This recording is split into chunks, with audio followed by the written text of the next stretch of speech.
COMEX यानी दुनिया का सबसे बड़ा कमोडिटी एक्सचेंज, जहां से गोल्ड, सिल्वर, क्रूड ऑयल और नेचुरल गैस की ग्लोबल कीमत तय होती है। लेकिन भारत के ज्यादातर ट्रेडर्स के मन में सवाल है, क्या भारत में बैठकर कॉमेक्स में ट्रेड करना लीगल है? एमसीएक्स और कॉमेक्स में फर्क क्यों आता है?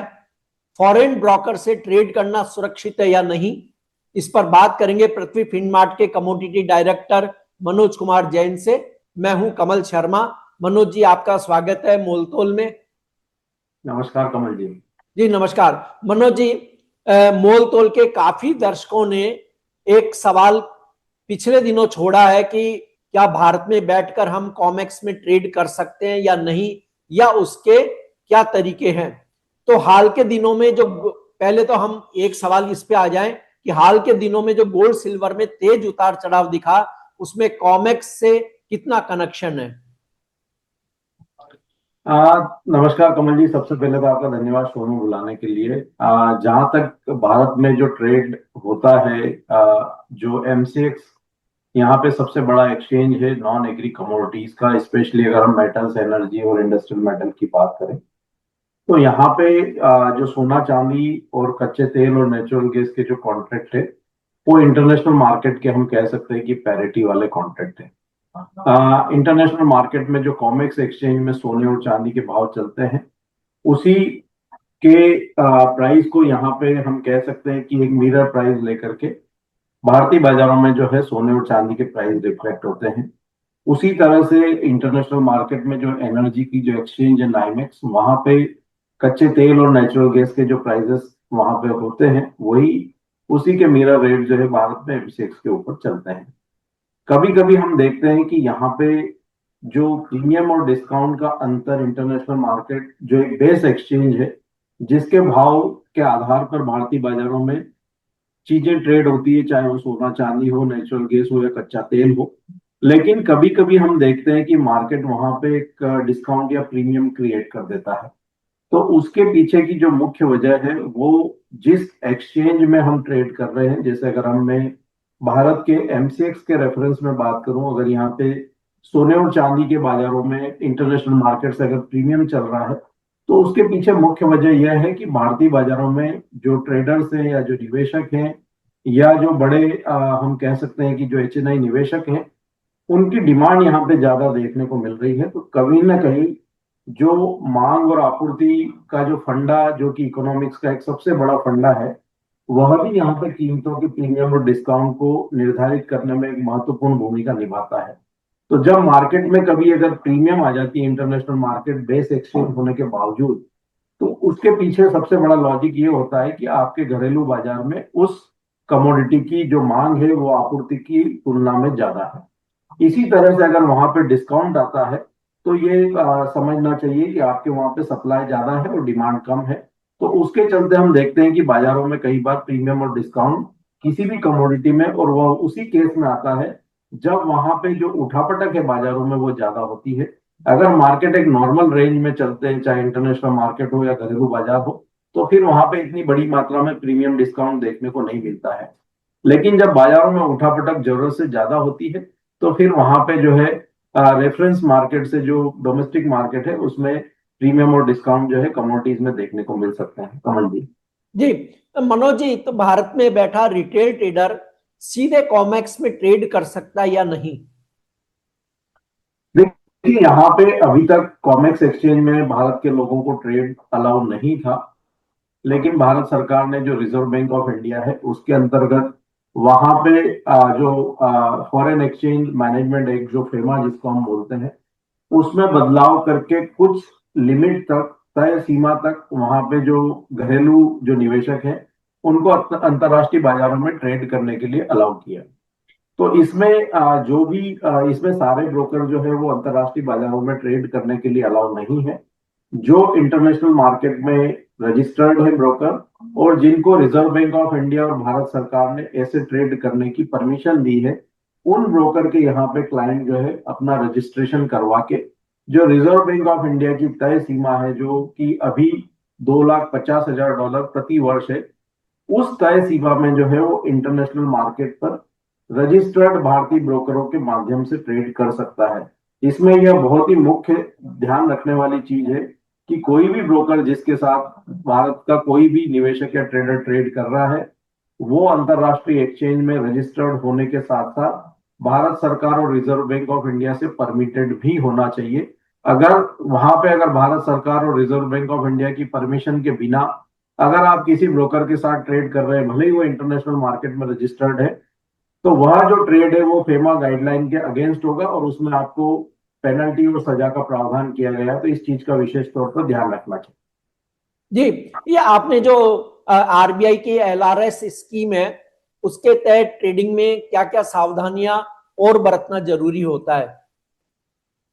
देखिए, यहाँ पे जो एलआरएस जो है, लिबरलाइज्ड रेमिटेंस स्कीम, जैसा कि मैंने जिक्र किया कि जी। $2,50,000 तक यहाँ पे भारत सरकार ने रिजर्व बैंक के द्वारा जो सीमा तय की है, तो उस तय सीमा में आप पैसा जो है वो ब्रोकर के पास डिपॉजिट करके इंटरनेशनल मार्केट में जो भी कमोडिटीज वहां पे परमिटेड है, चाहे सोना है, चांदी है, कच्चा तेल है या नेचुरल गैस है, उनमें आप ट्रेड ले सकते हैं।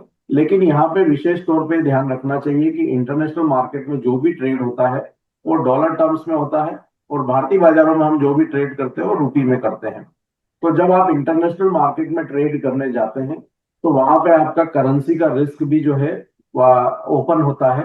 तो जब भी आपको इंटरनेशनल मार्केट में ट्रेड करते हैं तो आपको वहां पे करेंसी को भी या तो हेज करना है या करेंसी के रिस्क को समझकर ही ट्रेड करना है। ये मुख्य यहाँ पे रूप से जो है ध्यान देने वाली बात है, कमल जी।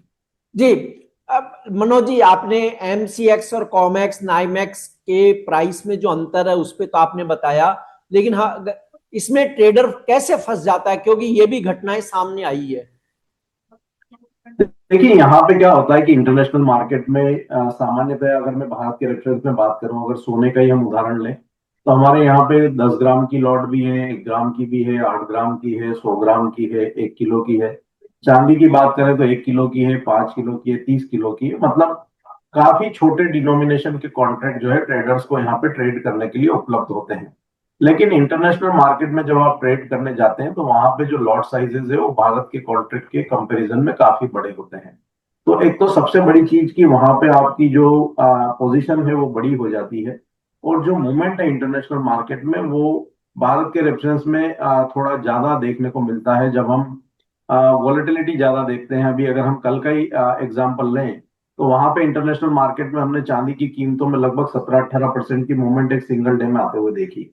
तो अब ऐसे में अगर आपकी लॉट साइज जो है बड़ी है, अगर आप सही डायरेक्शन में आपका ट्रेड है तो वहां पे आपको मुनाफा काफी हो सकता है। लेकिन अगर आपका उल्टी दिशा में अगर कोई ट्रेड है, मतलब ट्रेंड के अगेंस्ट आपका कोई ट्रेड है, तो उस केस में आपका पूरा कैपिटल जो है वहां पे साफ होने का डर जो है वो बना रहता है। तो इंटरनेशनल मार्केट में लॉट साइजेस काफी बड़े होते हैं।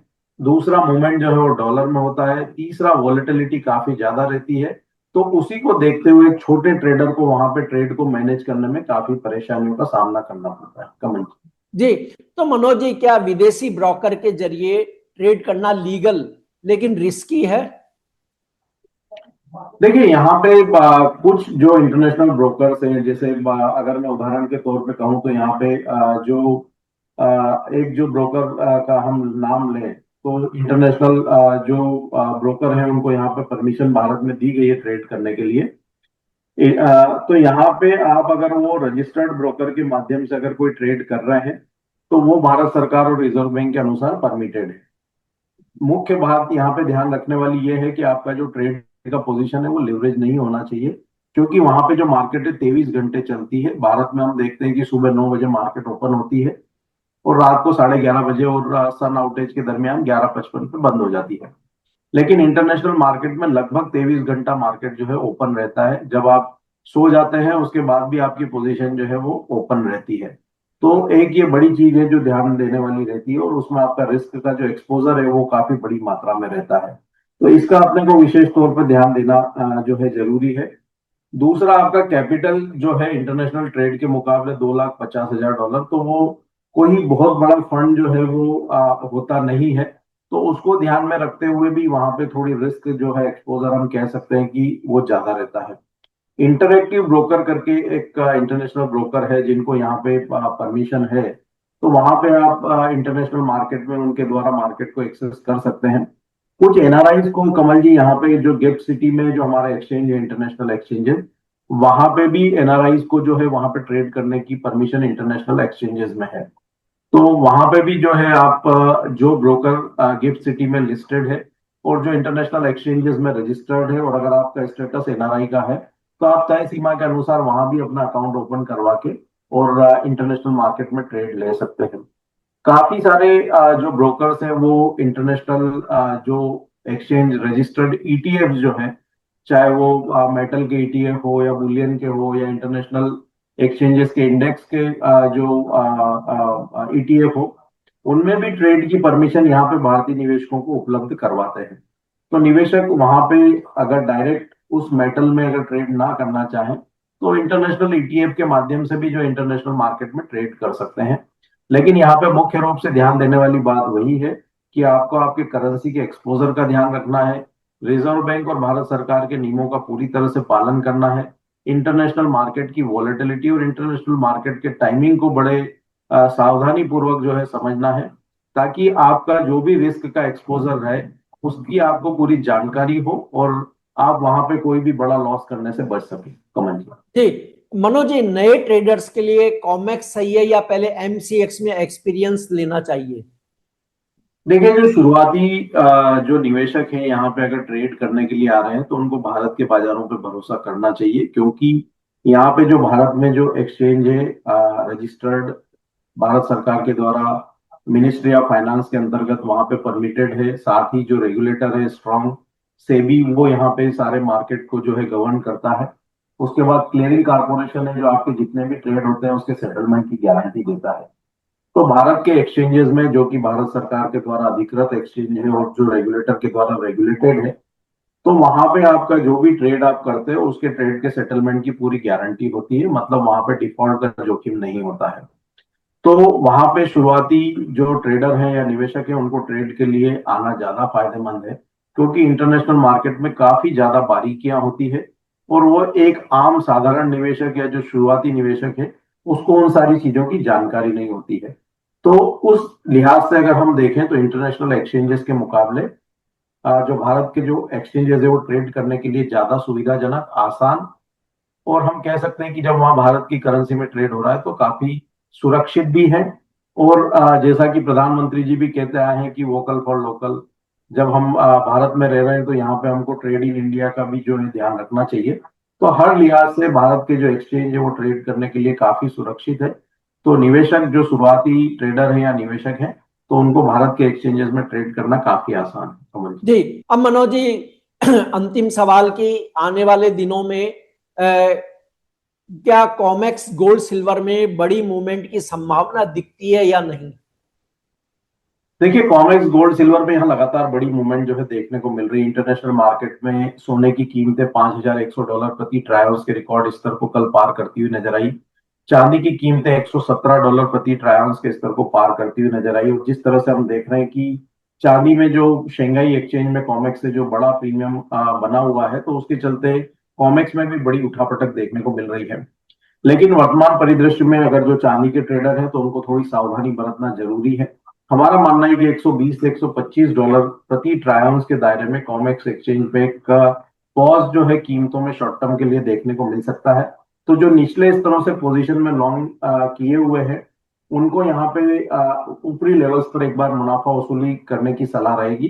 फ्रेश बाइंग के लिए यहाँ पे थोड़े डीप का वेट करना चाहिए। मार्केट कहीं भी अगर करेक्शन में 100 या $98 प्रति ट्राई आउंस के जोन में आता है, तो फिर वहां पे जो है नई पोजीशन बनाने के बारे में सोच सकते हैं। हमारा मानना है कि $88 चांदी के लिए इंटरनेशनल मार्केट में मजबूत सपोर्ट का काम करेंगे। वहीं सोने की अगर हम बात करें तो रिस्क रिवॉर्ड के लिहाज से सोना यहाँ पे चांदी के मुकाबले बेहतर लगता है। $5,000 प्रति ट्राई आउंस के स्तर के ऊपर हम कीमतों को सस्टेन होते हुए देख रहे हैं।